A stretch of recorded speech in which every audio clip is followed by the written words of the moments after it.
అనంతపురం జిల్లాలోని నిశ్శబ్ద గ్రామం సోములదొడ్డిలో ఇద్దరు సాహస బాలురు 12ఏళ్ల నంద 10ఏళ్ల నరేష్ తమ అమ్మమ్మ దగ్గర కూర్చుని కథలు వింటూ ఉండేవారు. ఒక సాయంత్రం అమ్మమ్మ కళ్లలో మెరుపులు మెరుస్తూ శ్రీశైలం యాత్ర గురించి చెప్పింది. పురాతన దేవాలయం, గర్జించే నదులు, ఆకుపచ్చ అడవులు. అది దేవతల ప్రపంచంలా ఉంటుంది.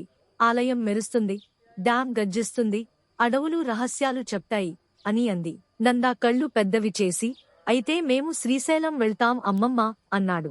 నరేష్ టోపీ సరిచేసుకుంటూ, అవును, మనము సాహసం చేద్దాం అన్నాడు. అమ్మమ్మ నవ్వుతూ, సైకిళ్లపై వెళ్ళండిరా, నేను చూసిన అందమైన ప్రదేశాలన్నీ మీరు చూస్తారు. కానీ జాగ్రత్తగా వెళ్ళండి, ప్రతి క్షణాన్ని ఆస్వాదించరండి అంది. మరుసటి ఉదయం నీళ్లు, మడతపెట్టిన మ్యాప్తో నిండిన బ్యాగులు మోసుకుని నందా, నరేష్లు సోములదొడ్డి నుంచి సైకిల్స్పై బయలుదేరారు.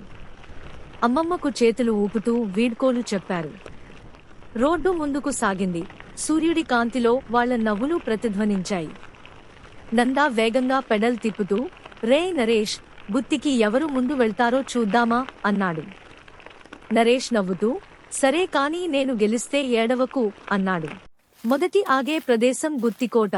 మైదానాల నుంచి రాక్షస కోటలా ఎగసిపడే పురాతన కోట. సైకిళ్లు పార్క్ చేసి రాతి మెట్లు ఎక్కుతూ ఊపిరి పీల్చుకుంటూ పైకి చేరారు. పైన ఉన్న శిథిల గోడలు, గోపురాలు చూస్తూ రాజుల, యోధుల కల్పనలో మునిగారు.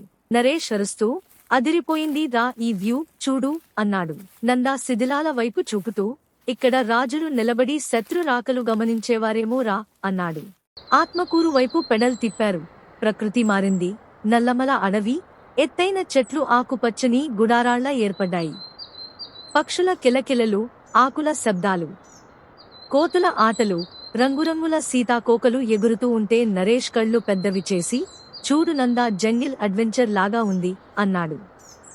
నందా నవ్వుతూ, కోతులు మన స్నాక్స్ దొంగిలించకుండా జాగ్రత్త అన్నాడు. గొర్నాల తర్వాత రోడ్డు శ్రీశైలం కొండ వైపు ఎక్కింది. మొదటి ఆగే పవిత్ర ప్రదేశం సాక్షి గణపతి ఆలయం. ఇక్కడ గణపతి సాక్షి గా శివునికి భక్తుల పేర్లు నమోదు చేస్తాడట. ఇద్దరూ కొబ్బరికాయలు సమర్పించి సురక్షిత యాత్ర కోసం ప్రార్థించారు. నందా కొబ్బరికాయ పట్టుకుని, గణపతి మమ్మల్ని కాపాడు అన్నాడు. నరేష్ తల ఊపుతూ, శివునికి మా పేర్లు చెప్పు అన్నాడు. తర్వాత వెళ్లినది శిఖరం, శ్రీశైలం ఎత్తైన శిఖరం. అక్కడి నుంచి ఆలయం బంగారు గోపురాలు మెరుస్తూ మంచు కొండల మధ్య కనిపించాయి. నందా చేతులు పైకెత్తి, దాదాపు చేరుకున్నాం, ఆ గోపురాలు చూడు అన్నాడు. నరేష్ ఆశ్చర్యంగా, అద్భుతం, త్వరగా వెళదాం పదా అన్నాడు. శ్రీశైలంలో వాళ్లు కృష్ణానది ఒడ్డున ఉన్న పాతాళగంగ వైపు వెళ్లారు.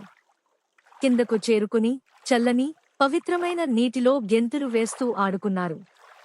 నరేష్ నవ్వుతూ, నీళ్లు చెమ్ముతూ, ఈ నీళ్లు చల్లగా ఉన్నాయి, కానీ స్వచ్ఛంగా ఉన్నాయి అన్నాడు. నందా నవ్వుతూ, ఇది పవిత్ర నీరు నరేష్, ఇక మన పాపాలు తొలగుతాయి అన్నాడు. స్నానం తర్వాత వాళ్లు మల్లికార్జున స్వామి ఆలయానికి వెళ్లారు. 12 జ్యోతిర్లింగాల్లో ఒకటి. బంగారు గోపురం పైకి ఎగసిపడింది. లోపల మంత్రాలు, ధూప సుగంధం పరిమళాలు వెదజల్లాయి.